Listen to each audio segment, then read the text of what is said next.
Here I am, nearly 15 years ago, the fall of 1998, in South Sudan, in the middle of the bush, standing over a body of a small child that from the waist down was gone from a landmine. I knew I had to do something. I'm devastated inside. I didn't know what I was going to do. I knew I had to do something. And I stood over that body and I said, God, I'll do whatever it takes to help these people.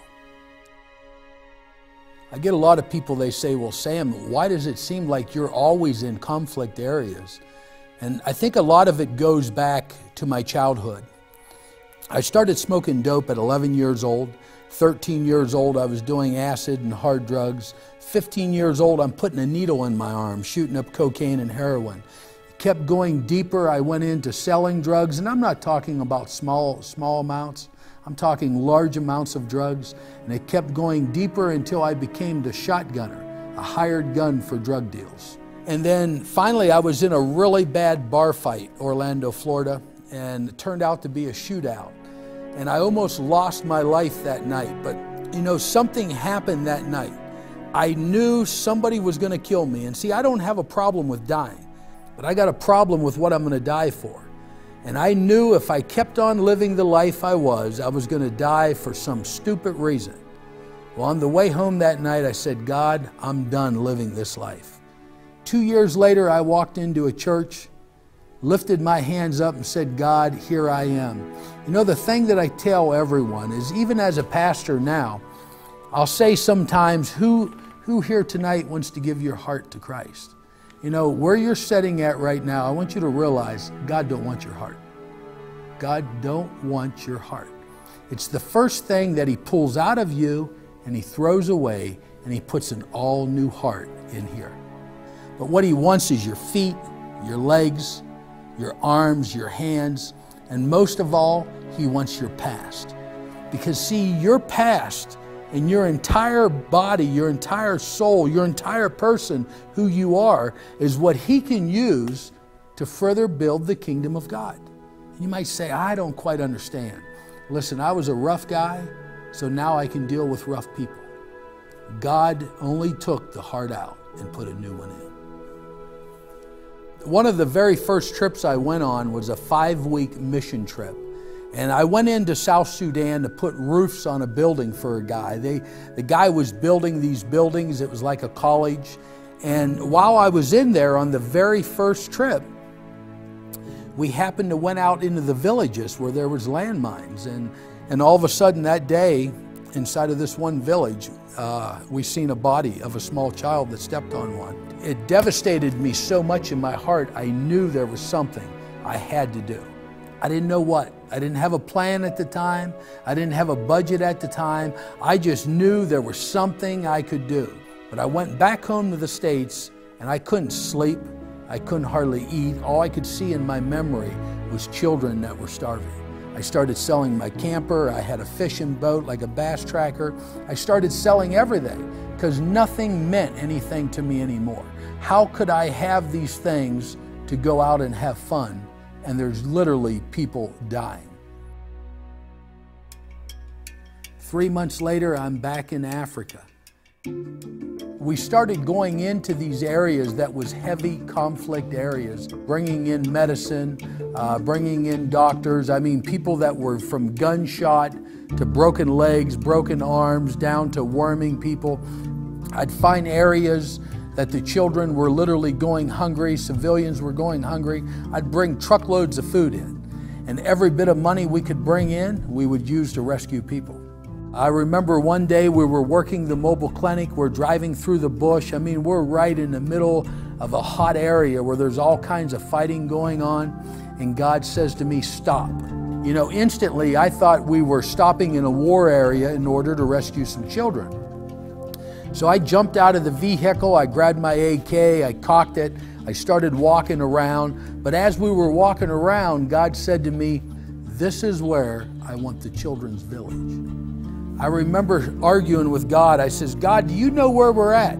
God, we're in the middle of a war zone. There is no way we can build a children's village out here. It's not going to happen. God says, this is where I want the children's village. And now, you know, this is what I tell people all the time. If God speaks to you to do something, and you know without a shadow of a doubt that it was His voice, don't give up. The orphanage that is there right now is one of the largest working orphanages in Sudan. You know, it's just one of them, but at the same time, it would have never been there if I would have gave up. Get an attitude, whatever it takes, I'll do. And watch at the miracles that will begin to happen in your life. It was a number of years ago on the Kitgum Road inside of northern Uganda. There was a young boy and his family that was on their way from their home into the market.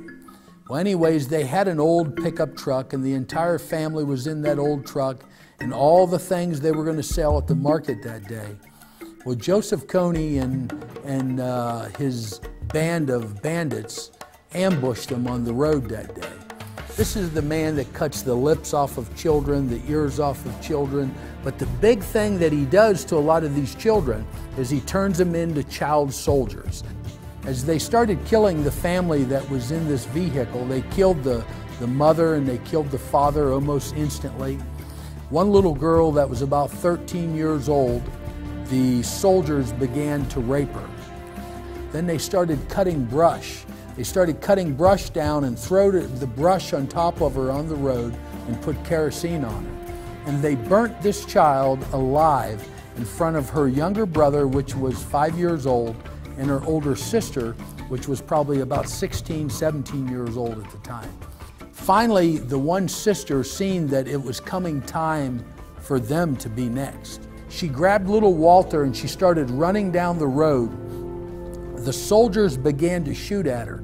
As they were firing their AKs, one bullet struck Angela through the neck, came out of the neck and hit Walter in the face. Knocked them both to the ground instantly, knocked them out unconscious. And just a little while after that, some men that were working for us at the time came upon all of this, chased the Lord resistant army away. And when they started picking up the bodies, they noticed the two that were laying there, Walter and Angela, was not dead. They were very much alive. They rushed them into a nearby hospital, but Walter and Angela lives to this day. You know, I brought him to the U.S., and when we were here in the U.S., they were doing surgery to his face and everything. And one day we were on our way from the doctors, and Walter said, "Father, am I going to look the same?" And I said, "Yeah, Walter, you'll look the same." His face was all bandaged up. I said, "But it'll take time, but I'm sure you're going to look good." And he said, "Well, Father, I want people to always remember I was shot." And it kind of moved on me. And I said, "What do you mean, Walter?" And he said, "Because I don't want people to ever forget what Joseph Kony and the Lord Resistant Army has done. Not just to me, but to all the other people out there." You know, I remember one time I was in this church preaching, and I was preaching up a storm that night, and a man come up to me as I was leaving, and he said to me, "Do you really think you're making a difference?"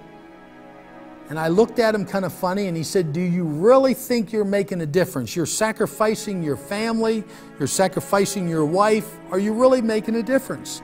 I went home that evening. I had to drive about 8 hours, and I actually started thinking, wow, maybe this guy is true. Am I really making a difference, God?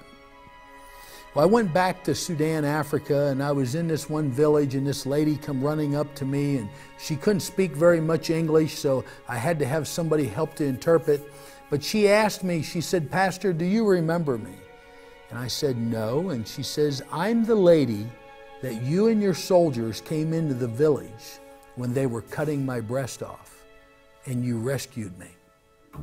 And instantly when she said that, God spoke to me and He said, one man and one woman can make a difference, but you got to be willing to step out. I have a lot of people, they'll say to me, "Sam, what happened the last few years? How did you get to where you are now? A motion picture came out, you're in Hollywood."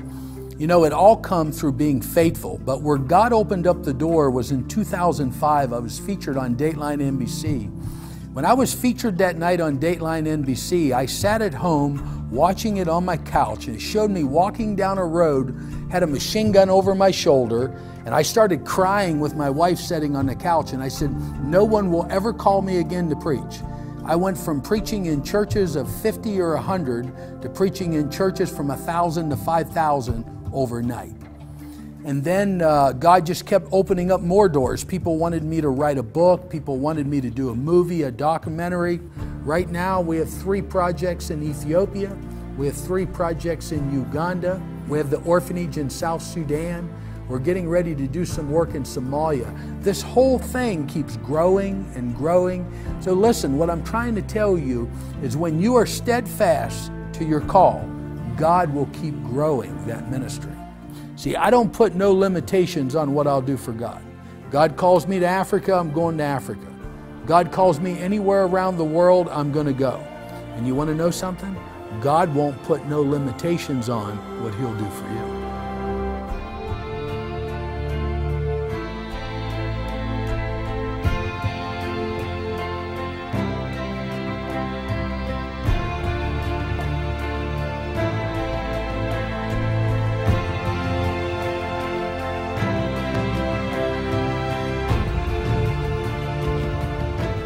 What I do is I rescue children. Whether I'm in a war or where I'm at, I rescue children. I might be the most messed up preacher you'll ever meet, but I love Jesus Christ, and I know that He lives today, and I know that He was crucified for us, but God rose Him, and He lives today, and He lives there for each and every one of us. I'm Samem Childersem, the machine gun preacher. Everything you have just heard was the truth. Now I dare you to live it.